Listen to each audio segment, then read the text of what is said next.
नाज़रीन अव्हां खे अहम ख़बर ॾींदा हलूं त टंडो ॼाम वेझो कोट मोहबली मरी में 18 वरियनि जे नौजवान ख़ुदकुशी करे छॾी। एसएस न्यूज़ जे रिपोर्टर करीम दाद थहीम मूजिबि ख़ुदकुशी कंदड़ नौजवान मोहन वल्द तमाची कोल्ही अंबनि जे बाग़ में फाही खाई पंहिंजी ज़िंदगी जो ॾीओ उझाए छॾियो। ॿुधायो पियो वञे त नौजवान जो ज़हनी तवाज़ुन दुरुस्त न हो। माइटनि पुलिस खे पोस्टमार्टम खां मना करे छॾियो। पुलिस ज़रूरी कार्रवाई बाद वापसि रवानी थी वई। घर में रोजराड़ो मची वियो। नींगर जे मढ़ खे घोट जियां सिंगारियो वियो। माउ खे बेहोशी जा दौरा पइजी रहिया हुआ। नाज़रीन अव्हां खे हिकु दफ़ो ॿीहर ॿुधाईंदा हलूं त टंडो ॼाम वेझो कोट मोहबली मरी में 18 वरियनि जे नौजवान ख़ुदकुशी करे छॾी।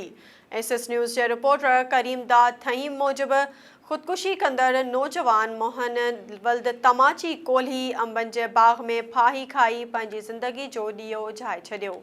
ॿुधायो पियो वञे त नौजवान जो ज़हनी तवाज़ुन दुरुस्त न हो। माइटनि पुलिस खे पोस्टमार्टम खां मना करे छॾियो। पुलिस ज़रूरी कार्रवाई बाद वापसि रवानी थी वई। घर में रोजराड़ो मची वियो। नींगर जे मढ़ खे घोट जियां सिंगारियो वियो। माउ खे बेहोशी जा दौरा पइजी रहिया हुआ।